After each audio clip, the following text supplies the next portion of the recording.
우리 주님이 지극히 사랑하시는 성도 여러분, 우리도 맥주 감사 주일로 이렇게 하나님께 예배드리며 함께 주 안에서 만났습니다. 인사하고 또 시작할까요? 성도 교제하십시다. 사랑하고 축복합니다. 잘 오셨습니다 하고 인사하실까요? 사랑합니다. 축복합니다. 참 잘 오셨습니다. 네, 한 번 더 우리 진심을 담아서 축복하겠는데요.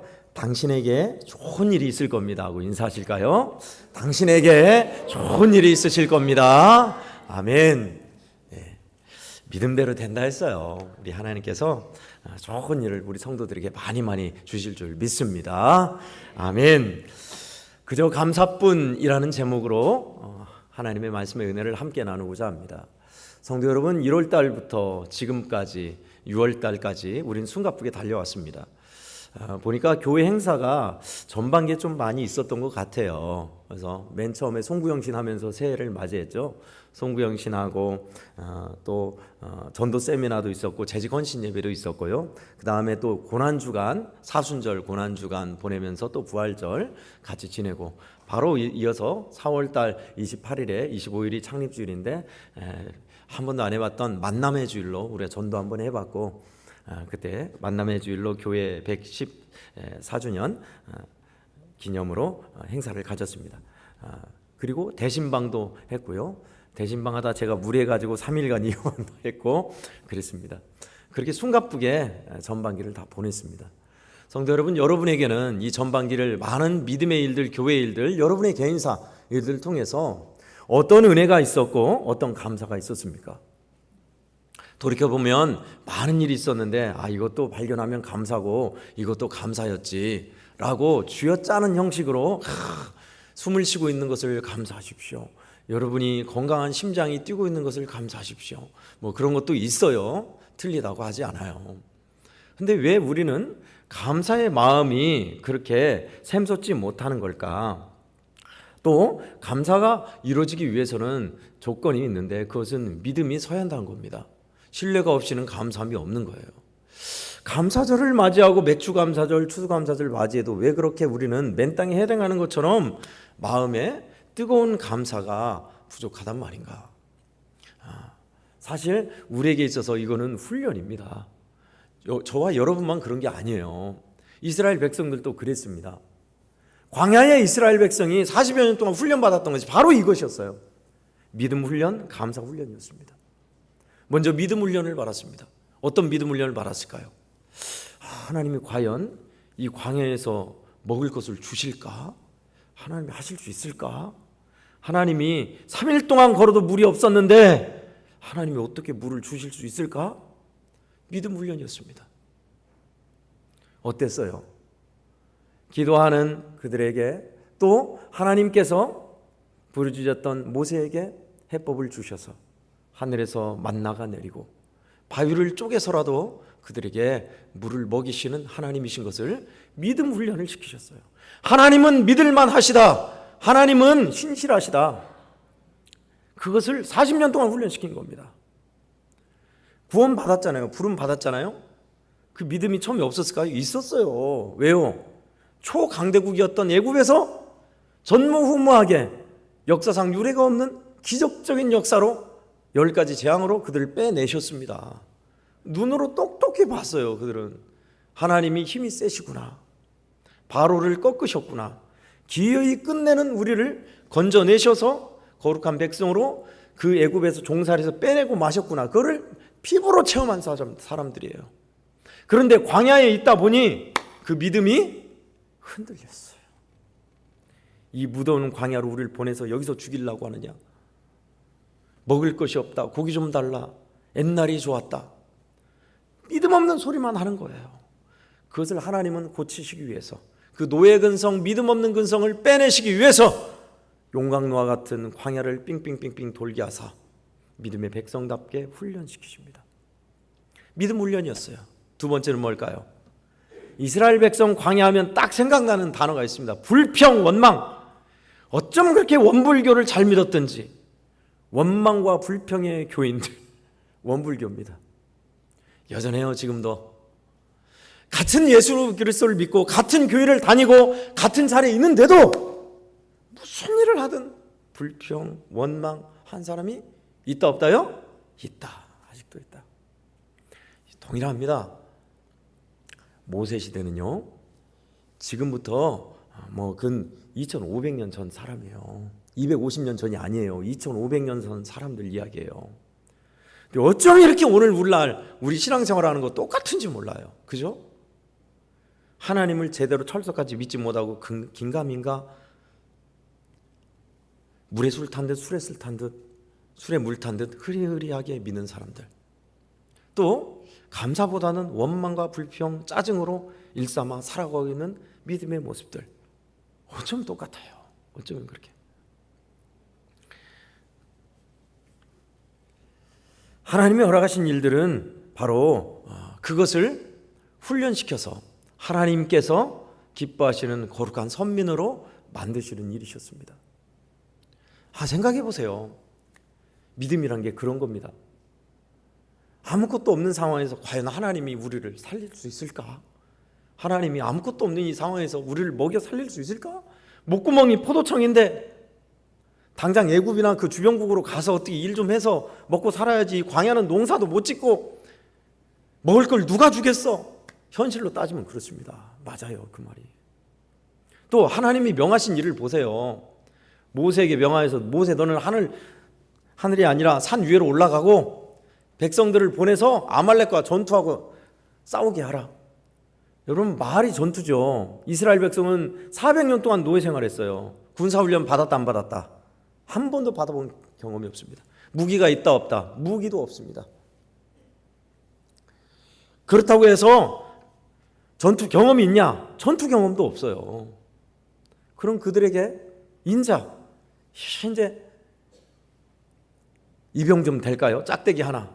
그런 병사에게 실제 실전으로 나가라는 것과 똑같습니다. 실탄과 수류탄 주면서. 나가겠어요? 생각이 있는 젊은이들이라면 안 갑니다. 백전백패다 이거는. 무기라도 제대로 있어야지.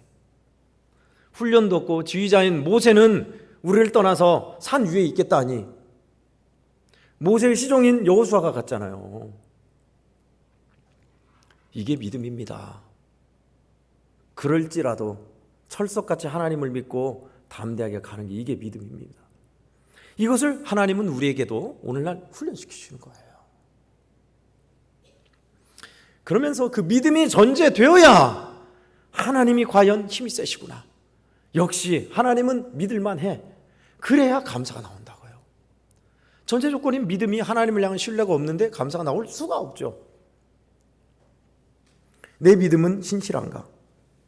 내 믿음은 진짜 감사를 불러일으킬 수 있는 동기, 힘의 원천인 믿음인가? 맥주 감사절은요, 감사하는 절기, 크게 감사하는 절기 중에 하나입니다. 추수감사가 1년에 수확을 감사한 거는 맥주는 전반기 그리고 초실절이라고 됐어요. 첫 열매라는 의미예요. 거둬서 감사하는 절기입니다. 대한민국은 특히나 더 전쟁 이후에 맥주감사절이 특별했습니다. 물론 맥주감사절이 청령 강림절, 오순절도 있고 초대교회의 역사도 있지만 초실절, 첫 열매 1년 중에 겨울에 뿌려가지고 열매를 거두는 그 감사의 의미도 있지만요, 보리고개 시절에는 진짜 각별했어요. 연세 많으신 분들은 기억이 나실 겁니다.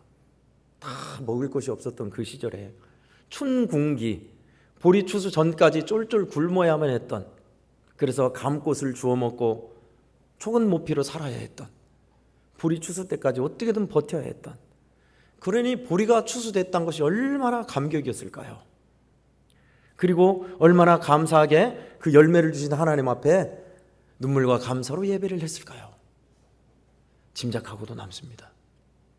우리에겐 그거였어요. 여러분, 감사의 단어에 한자 풀이를 한번 보면 말 그대로예요. 느낄 감자입니다. 느낄 감, 살해할 사자. 뭘 느껴서 살해할까요? 고마움을 느끼고 거기에 대해서 보답한다는 의미가 감사입니다.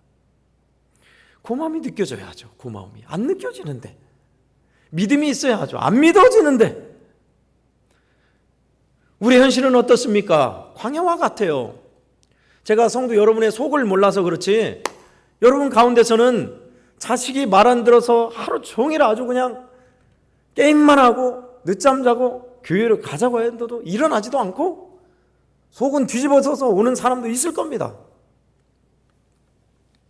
이거는 자식이 아니라 왼수다 할 정도로 도무지 엇나가고 믿음으로 안 사는 그런 자녀 때문에 마음 상한 사람이 있을 거예요. 그뿐입니까? 삶의 고통스러움 가운데 빛에 허덕이면서 살고 싶지 않은 사람들 계실 거예요. 믿음으로 살고 싶은데 남편은 왜 그렇게도 낚시하러 돌아다니고 밖으로 돌아다니고 예배에는 관심이 없는지, 또 집에 들으면 아내는 왜 그렇게도 박박박박박 긁어대 쌌는지, 직장인은 왜 그렇게도 진상이 많아서 힘들게 하고 스트레스 받고 떠나가게 만드는지. 그런데 뭐가 감사해? 감사보다는 숨 쉬고 싶고 살고 싶고 복잡한 거 무거운 데서 떠나고 싶은 게 우리 현실 아닙니까? 현실을 보면 그래요. 직장생활 하는 이들은 그럴 거예요. 얼마나 치열합니까? 그럼에도 하나님은요, 오늘 우리에게 감사를 하신 거예요. 감사가 안 되는데요. 상황이 안 되는데 뭔 감사입니까? 안 믿어지는데 감사가 안 되는데. 근데 여러분 아세요? 믿음이란 것은 안 믿어질 때 믿음을 요청하는 겁니다. 감사는요, 감사하지 않을 때 감사가 나와야 하는 거예요. 그래서 요청한 거예요. 우리의 감사가 먼저 첫 번째는 잘 되고 성공해서 하는 감사. 이런 건 다 해요. 밖에 사람도 다 해요. 잘 되고 성공해서 아이고 고마워라. 두 번째는 내게 지금 가지고 있는 것이 있어서 누려서 하는 감사예요. 이 정도 누리고 있구나. 이 정도 있구나. 근데 여기서 더 나아가 여러분도 잘 알다시피 오늘 말씀드리고 하는 그럼에도 감사해요. 우리의 상황과 현실이 뻐근하고 팍팍하고 가진 게 없고 연약할지라도 그럼에도 감사는 그 감사 말입니다. 범사에 감사라, 이 말씀 기억나죠? 데살로니가전서 5장 18절 16, 17, 18절이죠. 항상 기뻐하라, 쉬지 말고 기도하라, 매사에 감사하라. 매사에 감사가 됩니까? 안 될 때가 많죠. 감사보다는 이거는 그냥 현실을 뒤집어 놓고 싶고 현실을 어떻게 확 하고 싶은 그런 마음이 많잖아요. 한 가지만 함께 메시지를 나누고자 합니다. 그럼에도 감사하라는 겁니다. 따라하겠습니다. 그럼에도 감사하라. 그럼에도 감사하라. 오늘 본문 13절 14절을 우리가 함께 읽겠습니다. 13, 14절입니다. 시작. 아버지가 자식을 긍휼히 여김같이 여호와께서는 자기를 경외하는 자를 긍휼히 여기시나니 이는 그가 우리의 체질을 아시며 우리가 단지 먼지 뿌림을 기억하심이로다. 아멘. 하나님은 우리의 뭐를 아신다고요? 체질을. 체질이라는 단어가, 체질하는 거 우리가 뭔 상관? MBTI에서 너는 ESFJ다, 너는 ISTJ다, 너는 INFP다. 그 체질을 아신다는 말일까요? 아니요. 이거는 본뜻이 성도 여러분, 여러분의 마음 깊은 곳, 여러분이 뭐를 해야 좋아하는지, 여러분이 천성, 어머니 태 속에서부터 어떤 품격으로 어떤 천성을 갖고 나왔는지 하나님이 아신다는 거예요. 이게 왜 중요한지 아십니까? 내가 어떤 것이면 가장 행복한지를, 내가 어떤 자리일 때 가장 나다울 수 있고 빛나는지를 하나님이 아신다는 것입니다. 뿐만 아니라 여러분들, 우리 성도 여러분들, 저와 여러분들의 형편과 처지를 안다 모른다요, 아신다. 그러니 우리의 답답하고 불구덩이 같은 우리 현실을 하나님이 잘 알고 계시고 13절에 뭐라고 했어요? 아비가 자식을 어떻게 함같이요? 긍휼히 여김같이. 자기를 경외하는 자를 긍휼히 여기시느니라. 여러분, 여러분의 자녀들이 잘되고 승승장구하면 좋죠. 기쁘죠. 거기에는 긍휼이 조금 덜해요. 자랑스럽고 좋죠. 기분 좋은데 부모인 여러분들이 자식을 향해 긍휼히 여김이 불불듯 일어나는 때가 언제입니까? 자식이 잘 될 때요? 아니요. 삶의 자리에서 자식이 경제적으로 형편적으로 참 힘들고 곤란할 때, 자식이 너무너무 아파서 고통스러울 때 그 부모의 마음이 뭐예요? 불붙듯하죠. 자식을 향한 애틋한 마음이 긍휼이 어디 견줄 수 있겠어요? 지금 그 말씀하고 있는 거예요. 그래, 좋다. 너의 현실이 그런 것 알고 있다. 쉽지 않은 것, 녹록하지 않은 것, 치열한 삶의 자리인 것 내가 잘 알고 있어. 내가 너의 체질을 잘 알고 있다. 그러니 뭐라 하신 거예요? 부모가 힘들고 어렵고 고통당한 자식을 불쌍히 본같이 내가 그러하다라는 말씀입니다. 참 감사하신 하나님이십니다. 우리가 믿음의 길을 가면서도 어려움 당하지만요, 많은 어려움 중에 대부분은 하나님의 말씀대로 하나님이 원하시는 길을 가지 않아서 그럴 때가 많습니다. 그럼에도 하나님은 긍휼히 여기시며 우리를 불쌍히 여기시며 도와주고 싶어 하십니다. 그럼에도 감사, 그럴지라도 감사 말입니다.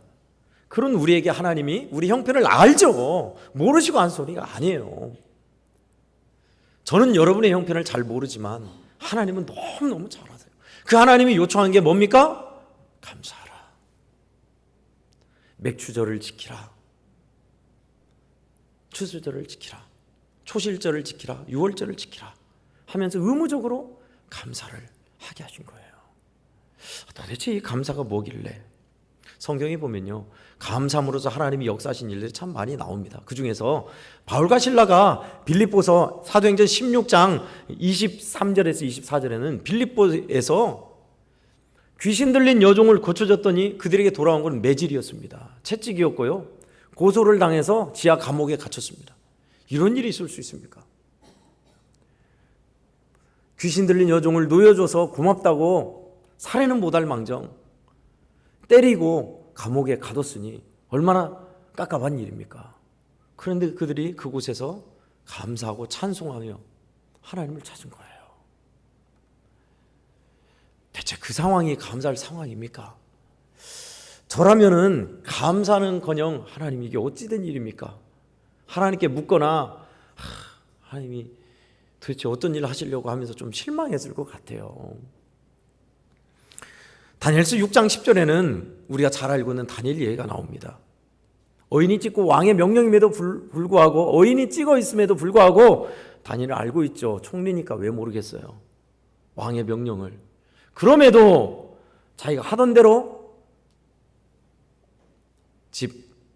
지붕에 올라가 무릎을 꿇고 조국을 향하여 하나님 앞에 기도하면서 감사했더라 하고 있습니다. 말씀드렸듯이 여러분 상상해 보세요. 무엇이 감사했을까요? 다니엘에게는 앞으로 사자굴에 들어가서 죽을 걸 알고 간 겁니다. 무엇이 감사했을까요 도대체? 나라도 이미 망했잖아요. 망해서 포로로운 상황이고 감사할 게 없잖아요. 이제 총리직도 곧 끝나잖아요. 하나님께 기도해, 왕에게 어인의 명령을 어기고 죽을 상황만 있는데 대체 뭐가 감사했을까요?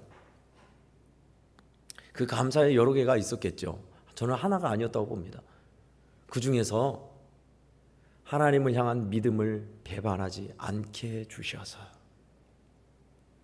이 어려운 상황이지만 하나님을 찾고 기도하게 해 주시어서 분명히 그 감사가 있었을 겁니다. 하나 더, 다니엘과 함께 했던 세 친구들, 다니엘서 3장 17절에 나오죠. 풀무불이 뭔지는 아시죠? 매우 고열로 가열을 해서 쇠를 녹이는 불을 풀무불이라고 합니다. 적어도 1000도 이상이죠. 그러니 그 주변만 가도 사람들이 화상을 입고 끌릴 정도인데 7배나 더 하라고 있습니다. 약간 말이 셀 수가 있는데 우리나라에서, 동양에서 도자기가 먼저 개발됐습니다. 서양이 먼저가 아니에요.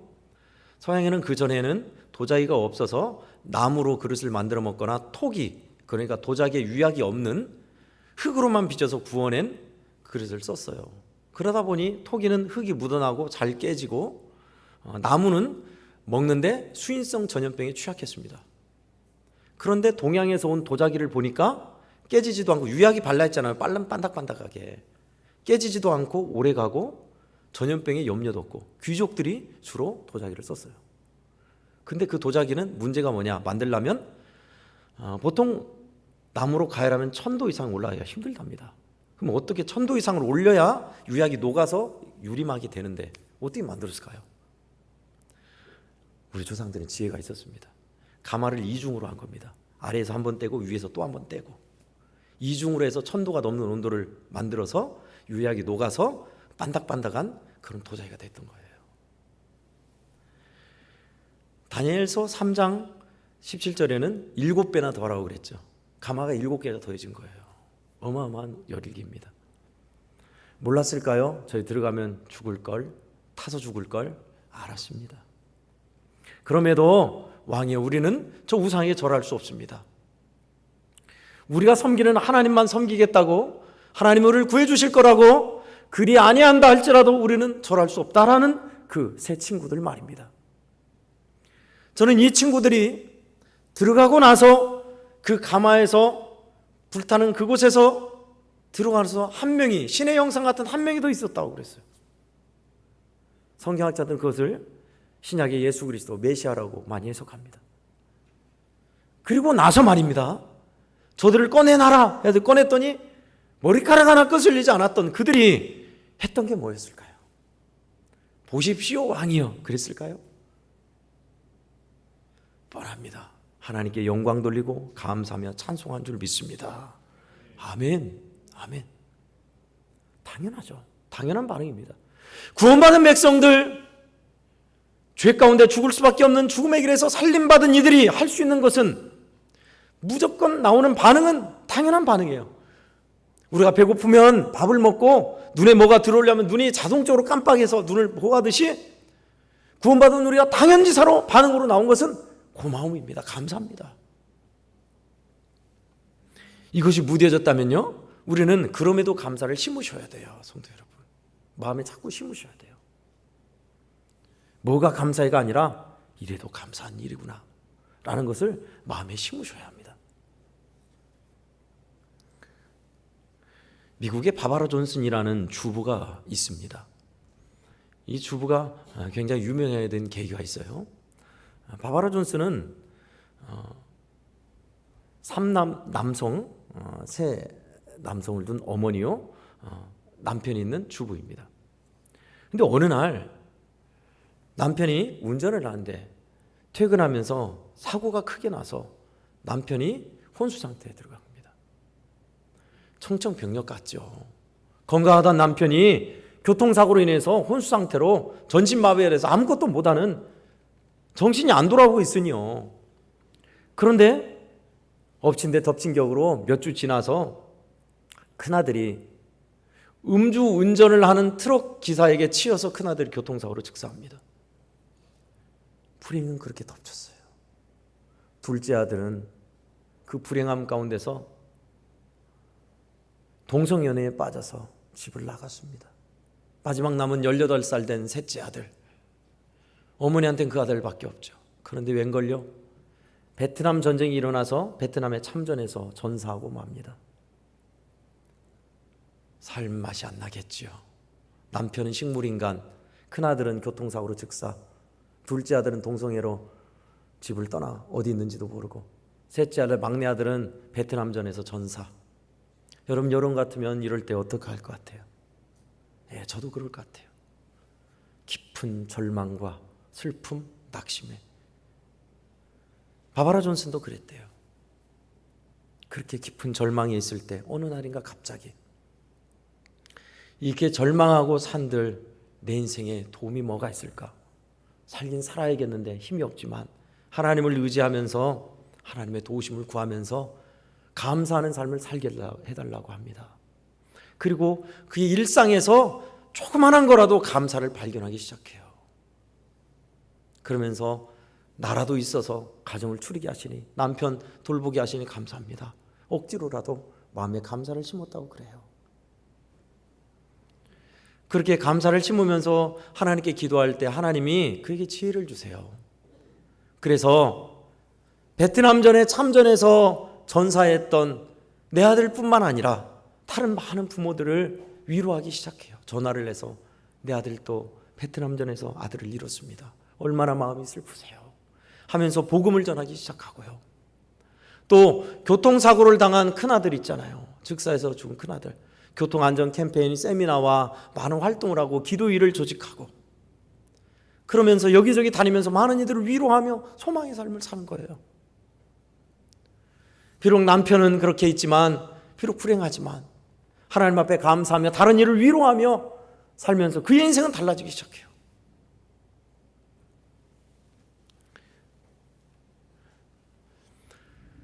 그런 인생이 하나님의 은혜로 감사하며 살아갈 때에 하나님께서는 기적적인 일을 그에게 베풀어 주십니다. 바로 남편이 혼수 상태에서 깨어나는 것입니다. 뿐만 아니라 그렇게 바쁘게 사는 그 와중에 이제 집을 나갔던 동생으로 집을 나갔던 둘째 아들이 정신 차리고 돌아와요, 집으로. 이 일들을 수기로 써서 모자에 제라늄 꽃을 꽂고 살라라는 책을 씁니다. 제라늄 꽃의 꽃말은 행복과 사랑이란 거죠. 그 수기를 썼는데 그 책이 베스트셀러가 돼요. 50만 부 이상이 팔립니다. 저는 아직 못 읽어봤는데 많은 이들에게 위로와 소망을 주는 빛나는 그런 삶을 살게 된 거예요. 어떻게 했더니요, 그 인생의 전환점이 뭐였습니까? 그럼에도 감사. 여러분, 우리 성도들 가운데 지금 이 바바라 존슨만큼, 물론 정도가 다르지만 이만큼 불행에 어려움에 처한 이는 없으실 거예요. 물론 우리 성도들이 심령의 어려움과 아픔도 있겠지만요, 우리가 해야 할 일이 어디 있습니까? 돌파구가 어디 있습니까? 좀 우리는 기쁨 있게 정말 사는 것 같게 살고 싶잖아요. 매번 이렇게 웃음도 없이 지치고 피곤하게 사는 게 사는 것이 아닌 도살장에 끌려가는 소처럼 주님은 그런 삶을 우리에게 허용하지 않으셨어요. 그러니 우리의 믿음으로 시작하여서 잃어버린, 우리가 빼앗겼던 감사를 되찾아야 합니다. 행복의 조건은 여러 가지가 있습니다. 우리 마음이 감사하고 만족하지 않다면 어떤 것을 줘도 행복하지 않을 거예요. 하나님은 우리 하나님의 자녀들이 행복하게, 기쁘게, 감사하며 자유하게 소망 중에 살게 하시고 싶으신 겁니다. 미래와 희망을 주는 것, 우리에게 평안을 주는 것이 하나님이 우리를 향한 생각이라 하셨습니다. 할렐루야, 아멘. 그러니 성도 여러분, 저와 여러분이 하나님 살아계심을 믿는 이 자리에 있잖아요. 이제 우리는 우리에게 심령에 그럼에도 불구하고 감사를 심으셔야 합니다. 어떻게 심을까요? 어느 목사님이 쓴 글을 읽고 저도 공감했습니다. 목회를 하다가 지치고 힘들 때, 마음이 거칠어졌을 때, 그런 때 자기는 그 찬송을 부르며 마음을 고요히 하고 그 찬송을 부르며 하나님 앞에 나간다는 거예요. 그 찬송은 여러분도 잘 아는 겁니다. 세상 모든 풍파 너를 흔들어 약한 마음 낙심하게 될 때에 주가 주신 복을 세어 보아라. 주의 크신 복을 내가 알리라. 429장 한번 찬송하십시다. 찬송가 429장입니다. 1절과 3절 우리 함께 찬송하십시다.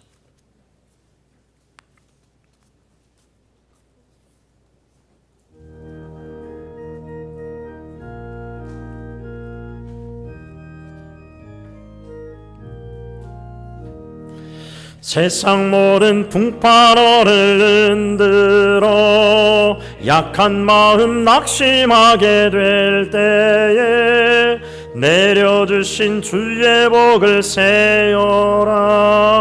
주의 크신 복을 내가 알리라. 받은 복을 세어보아라. 크신 복을 내가 알리라. 받은 복을 세어보아라. 주의 주의 크신 복을 내가 알리라. 3절이요. 세상 권세 너의 앞길 막을 때 주만 믿고 낙심하지 말아라. 전사들이 너를 보호하리니 염려 없이 앞만 보고 나가라. 받은 복을 세어보아라. 크신 복을 내가 알리라. 받은 복을 세어보아라. 주의 크신 복을 내가 알리라. 할렐루야. 아멘. 우리에게 주신 복이 지극합니다, 여러분. 아이고, 이런 박복한 내 인생 내 팔자야. 아니에요. 우리 믿음의 사람들은 그런 소리 하는 사람들 아닙니다. 내가 지극히 복 탔다, 은혜 받았다, 하나님의 은혜로 잘 되고 말 것이다. 여러분의 자녀들에도 그걸 가르치시고 이야기해 주세요. 너는 반드시 잘 될 사람이다. 하나님이 우리를 부르신 것은 우리 인생으로 수지 맞게 해주시고 하나님이 얼마나 우리를 복 주시는 분이신지 우리를 통해 증거하시기 때문이란다. 그렇죠? 하나님은 우리에게 그걸 아세요. 우리의 현재, 과거, 현재, 미래를 아시니까 하나님이 하신 소리예요. 하시는 말씀이세요. 야, 지금이 아니야. 아브라함이 하신 말씀이 뭡니까? 아브라함아, 너는 아들이 없다 하지 아니야. 아브라함아, 네 후손들이 하늘의 별처럼 셀 수 없고 땅의 모래처럼 셀 수 없게 될 거야. 왜요? 하나님은 아시잖아요. 그 이후를. 아브라함이 죽고 나서 이후를 아시기 때문에 그 말씀하신 거예요. 하나님이 우리 성도들에게 하신 말씀도 마찬가지예요. 우리 당대에서 이 엄혹한 현실, 이 불행한 현실에서 끝나는 게 아니에요, 여러분. 하나님은 우리를 끝까지 인내와 사랑으로 우리를 붙드시고 이끌어가사 기어이 복주고야 마실 줄 믿습니다. 아멘. 그 하나님 믿고 감사하십시다. 우리에게 주신 축복과 은혜를 세워보며 또 앞으로 있을 축복을 더 소망하며 그 하나님께 감사하십시다. 그러면 하나님이 그냥 있으시겠어요? 오늘 말씀하셨잖아요. 우리의 체질을 아시는 하나님, 부모가 자식을 불쌍히 여긴 같이 우리 형편처지 아신 하나님이 더 놀라운 은혜와 사랑으로 우리 성도들에게 축복과 은혜로 갚아주시고 더 감사하는 인생으로 살게 될 줄 믿습니다. 아멘. 하나님 아버지 감사합니다. 그럼에도 우리는 감사합니다. 우리 현실이 어떠하든지 간에 하나님이 우리의 삶의 주인이심을 믿고 감사합니다. 아비가 자식을 불쌍히 여긴 같이 우리를 불쌍히 여기시고 우리의 체질을 아시니 감사합니다. 우리 현실이 녹록하지는 않지만 그럼에도 우리가 감사를 심어내게 하시고 고마우신 하나님의 은혜, 감사하신 하나님의 영광을 드러내는 복스럽고 멋진 우리 성도들 다 되게 하여 주시옵소서. 예수님의 이름으로 간절히 기도하옵나이다. 아멘.